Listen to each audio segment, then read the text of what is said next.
Hi, everyone, and welcome to the MEFA podcast. My name is Jonathan Hughes. And I'm Julie Shields Rutyna.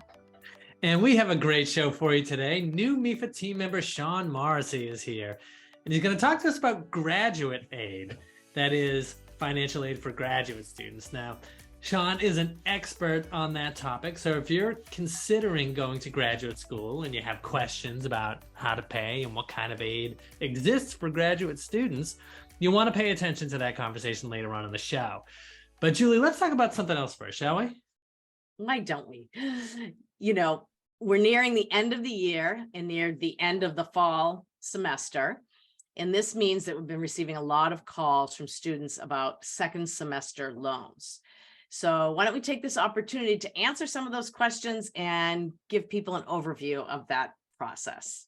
Okay, so let's start with the first question, which is, when would somebody be applying for a second loan in the middle of the year? Why would they be doing that? Yeah, so there may be a few reasons why someone would do that. First of all, you are right that when most families, when they take out a loan for the upcoming year, they'll do that at the end of the summer. They take out the loan for the full year, and then it gets dispersed half in the fall and half in the spring. That's the most common way people borrow. But some don't. So some people, are thinking about all the questions of maybe the student will take a leave from school or transfer. So they just decide, I'm going to borrow for the fall semester and see what's happening in the spring, and I can borrow again for the spring. So for whatever reason, they might just feel more comfortable applying semester by semester. So I'll say this too, whether or not you apply for one semester at a time or the full year, it makes no difference in the cost to you. So the only difference is literally 2 applications versus 1 application. What's the process like? Well, it's the exact same as it was in the fall. It's the same process. So you go to MEFA.org and you request your amount for the semester, and you either list your school, or if you're transferring, you list a new school.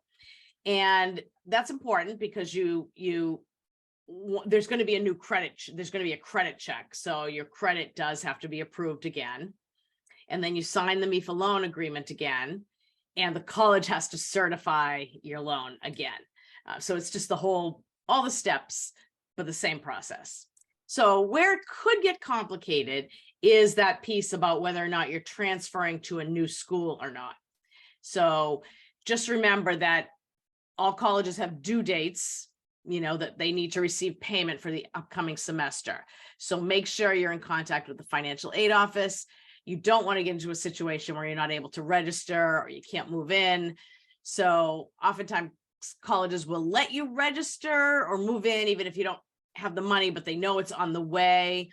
So just be timely, complete your application, and make sure the college is aware of what you're doing, what the progress is with the loan.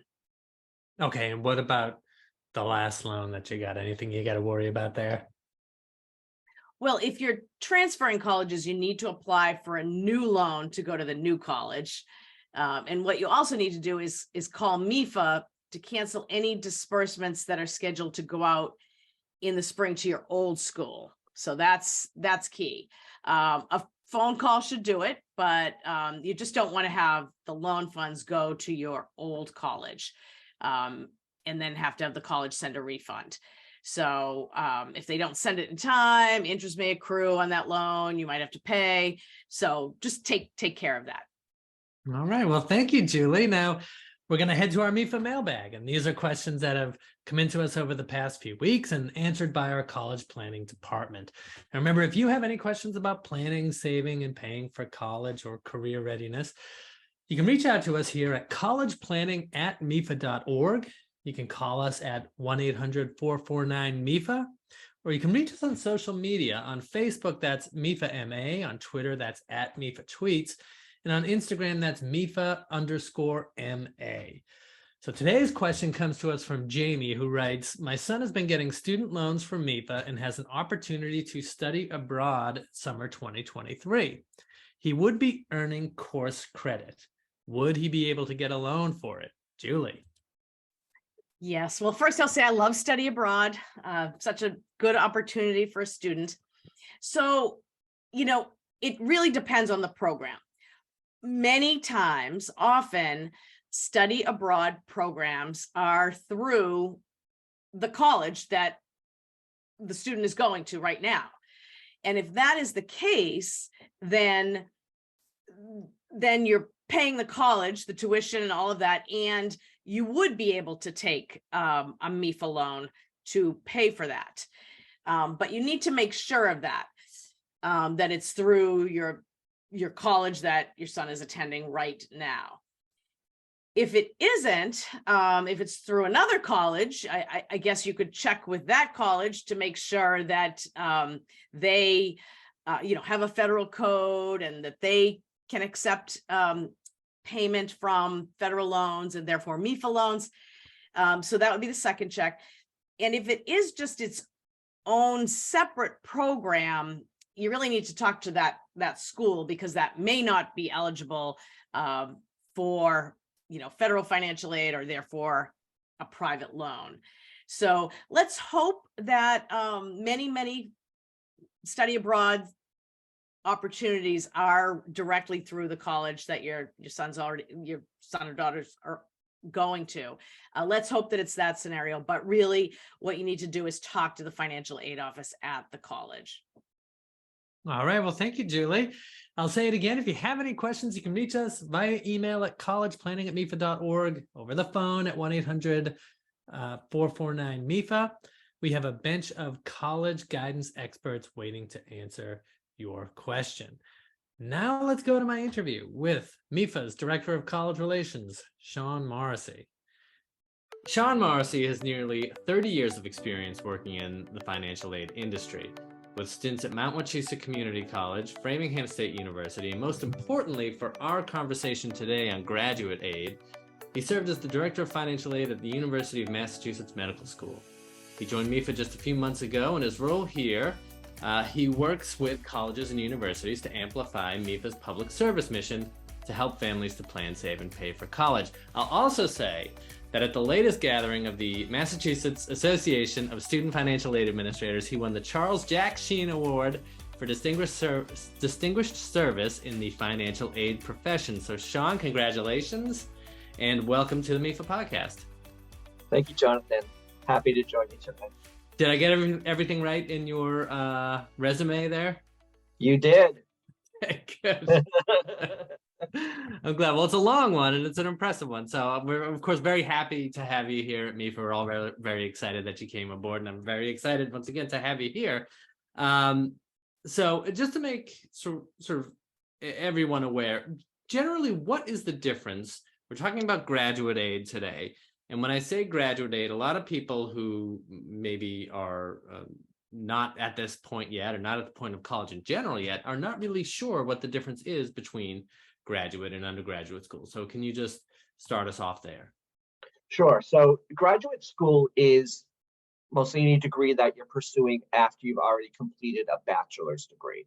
So once you've received your bachelor's degree and you're going on to graduate studies, then you're considered to be in graduate school.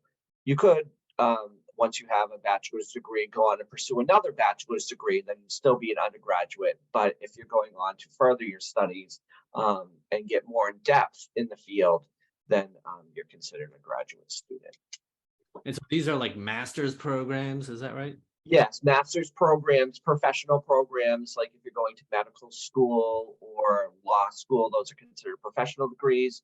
Master's degrees, doctoral degrees, those are all considered graduate studies.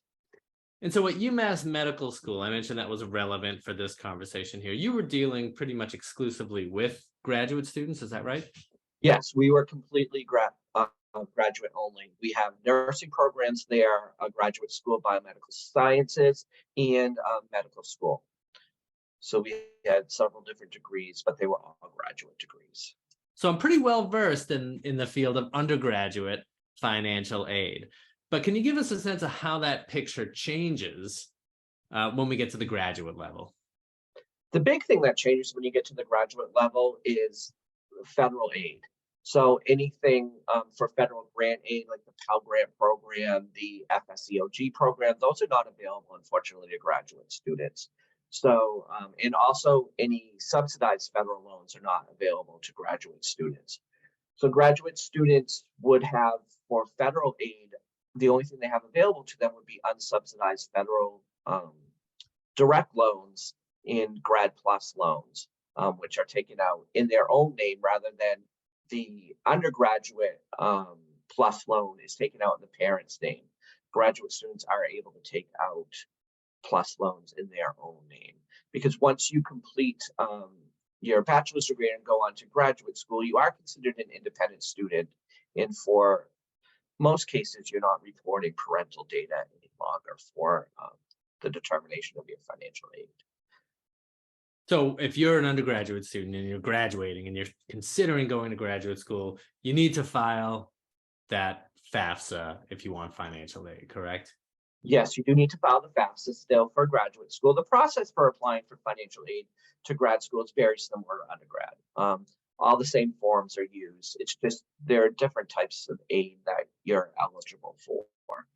So a lot of grant aid, especially federal and state grant aid, is earmarked for undergraduate students. So you wouldn't qualify for that, but there are still institutional aid that's available to graduate students. So colleges and universities may have institutional funding that they give to grad students to help with paying their education, but federal and state grants usually are not available for graduate studies. I'll ask you a really basic question, which I just realized now I do not know the answer to. Is there such a thing as a graduate CSS profile? There's not what's considered a graduate CSS profile, but some schools will require the CSS profile for determining institutional aid for graduate school purposes.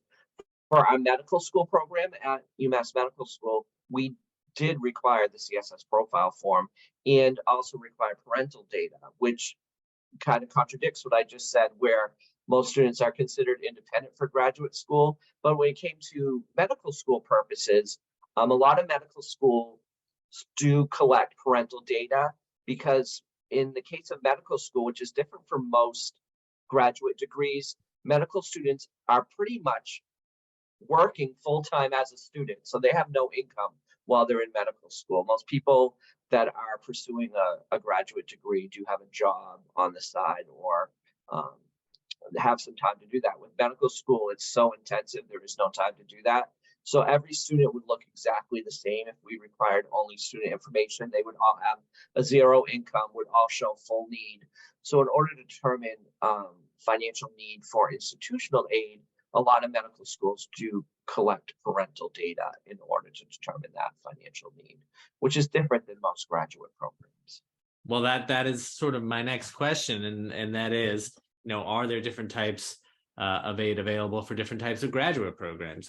There are. So one of the things that's available sometimes at the graduate school level would be fellowships or assistantships, where you either work doing research, work as a teacher assistant, something like that while you're in grad school, that you then get compensated for. So sometimes that's in the form of free tuition. Sometimes that's in the form of a stipend that you actually get money to help with living expenses. You can also use that towards tuition and fees.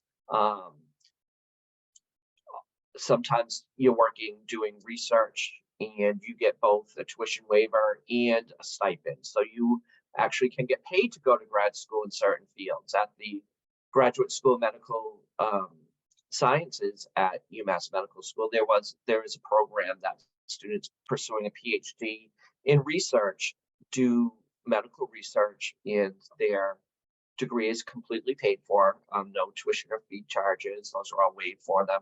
Plus, they receive a stipend for living expenses so that they can pay their rent, transportation, things like that as well. So it's kind of, because you're doing so much work as a researcher, you're pretty much at the same time you're pursuing your degree through learning how to do this research, you're also providing a service and doing a job that you're compensated for. So there are some fields that is available for students that's not usually available at the undergraduate level. And it becomes a great way to get a degree at low cost, or sometimes you can actually have an income while you're pursuing your degree. One thing I wasn't as aware of was the availability in its sort of varieties from institutions. Yeah, there's definitely a lot of fields that is available for, and I don't think as many students are aware of that's an avenue that you can pursue, especially in science fields. You'll see that a lot, but it is available. And another avenue that students can pursue is looking through their employers. A lot of employers will help students with advanced degrees. So once you've already have your bachelor's degree, you're working in a certain field, you want to expand your education into a master's degree or further, sometimes your employer will help you with some kind of either stipend that you can use to pay towards your school, or they'll reimburse you for classes that you're taking. So that's something you should always look into. Now, I want to circle back to those loans just one more time. Could you talk about those particular programs? You mentioned the federal direct unsubsidized. I wonder if you could tell me what the student is able to borrow through those programs and what you mean by unsubsidized, and then the Graduate Plus as well. Right. So the unsubsidized direct loan is a loan program through the federal government and what unsubsidized means is that it does accrue interest during school. So from the date of disbursement, that loan begins accruing interest. Whereas for undergraduate school, there are some subsidized loans that are available that the interest is deferred until you graduate or leave school. With an unsubsidized loan, the interest is accruing from day one of disbursement. And students are eligible to borrow for normal graduate programs. It's about $20,500 is the limit for the unsubsidized direct loan if you're going full time. For medical school, those limits actually go up higher. So medical students are eligible to borrow up to about $47,000 a year in unsubsidized loans, which is something that is available because back in the day, there were some federal programs that were available only to medical students.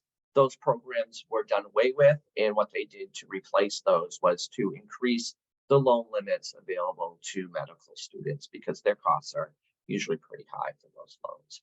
In addition to the unsubsidized loan, which usually has those $20,500 caps, students are eligible to borrow through the Grad Plus program.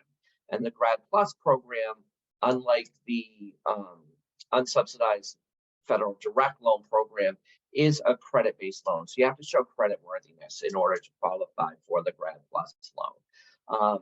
And then with that loan, you can borrow up to the cost of education, less any other financial aid that you have. So you can borrow the full cost of education through the Grad Plus loan if you need to, as long as you're credit worthy. If you yourself are not quite credit worthy, you can have a co-signer on that loan to help you with that if you need to. And this differs again from undergrad, where the plus loan borrowing for undergrad is done by the parents. For graduate school, the Grad Plus loan is in the student's name themselves. Unless they need a co-signer, then sometimes you can go to your parent or another relative friend to co-sign that if you need to. Now, I want to talk for a minute about outside scholarships. This is something that we know is on top of mind for a lot of undergraduate students or incoming undergraduate students. Are there scholarships available for graduate programs? And in your experience, are they used by students very often? There are many outside scholarships that are available to graduate students. I don't think graduate students are often as aware of them as undergraduate students, because a lot of the undergraduate outside scholarships become available through your guidance office at your high school, things like that. So they're readily available to you. I think the ones for graduate students you have to be a little bit more proactive, search for those through online search engines, things like that. But the great thing about graduate school, where you're really focused on your studies, you can look for certain scholarships that would be available to that field that you're studying in. And we saw a lot of scholarships come through at UMass Medical for students, especially in the science fields, and that's what we dealt with. So that's probably why I saw a lot of those, but there seems to be a lot of outside scholarships available for students that want to do advanced studies in the sciences, but I'm sure they're available in all of the different programs that people want to pursue. It's good to know. We talked a moment ago about loans and about the difference between some undergraduate and graduate loans. For students who are coming out of undergraduate school and considering graduate school, what should they know about any existing loans that they may have before for undergraduate school that they need to know before they make the decision to attend graduate school? So students should really look at what loans they do have, what their loan portfolio looks like. If you have federal loans, usually you can defer those loans as long as you're at least half-time in a degree program. And that is true for graduate programs as well. So as long as you're enrolled in a degree program, those loans should be deferred no matter how long the program is. For private loans, you have to look closely at those to see what the limits are on the deferments for those. Sometimes they have a 4-year deferment maximum. So you want to take a look at those to see if the program that you plan to study allows for deferment for graduate school, and if it does, if there's a maximum on that. I saw a lot of students that came into medical school, and oftentimes a medical school degree is for 4 years is the norm for that, but sometimes it took longer if a student wanted to specialize in a really difficult specialty. That might take longer than 4 years for them to complete that degree, and they ran into trouble where they had a private loan for undergrad that was then going into repayment, and they have no income, so they have no way to repay that at that point because they're in school full time. So sometimes they would have to either refinance that loan or call up the servicer of the loan to see if there's any way to extend that deferment. In some cases, there wasn't any way to extend that, and the only option would be to refinance that loan, or to, if they had some room to borrow additional grad plus loan or something like that, to use that to make payments in the short term while they were getting through that. We tried not to recommend students to take another loan to pay off a prior loan, but refinancing was usually the best option for them if that was available to them. So if you were speaking with someone who is thinking about going to graduate school, they've got their undergraduate degree, but they're concerned about, they have questions really about how they're going to pay for it. I know my sister is thinking about graduate school right now, and she's sort of figuring out what programs are available. What advice, where should they get started?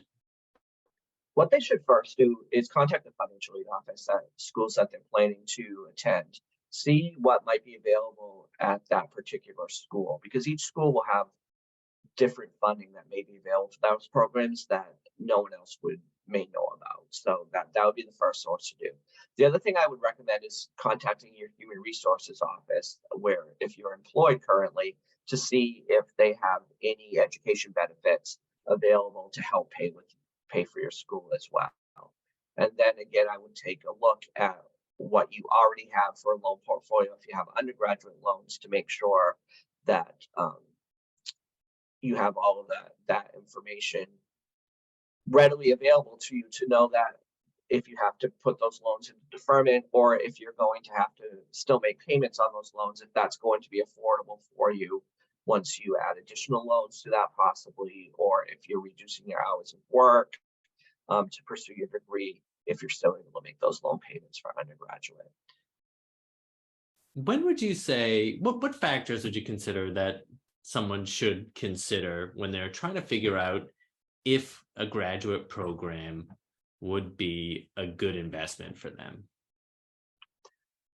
Well, that's something that I think is individual to everyone. So it depends what your end result is. If you just want to gain knowledge in something, which some people love the pursuit of knowing more in a field or things like that, then you have to look at what the value of that is to yourself and to see if that's something you can afford.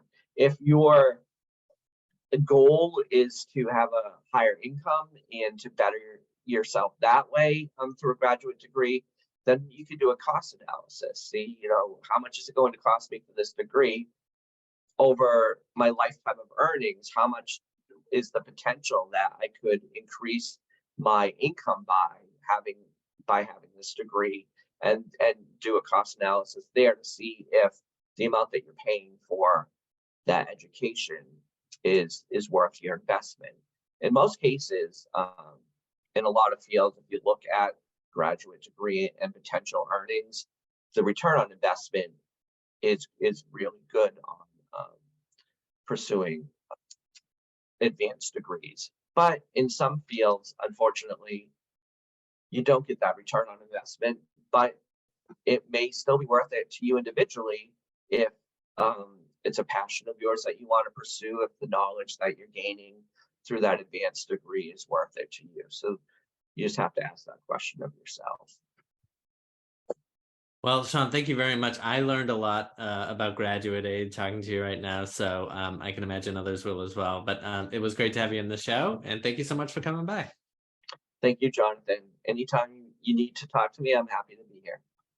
All right, folks. Well, that about wraps it up for us. I want to thank Shawn Morrissey for sharing his time and his expertise with us. And again, welcome to MEFA, Shawn. And if you liked what you heard today and you want to know more about planning, saving, and paying for college and career readiness, well, you can follow the show on Apple Podcasts, Spotify, Stitcher, wherever you get your podcasts. And please remember to review us. It helps us to keep doing what we are doing, getting this show out to folks like you.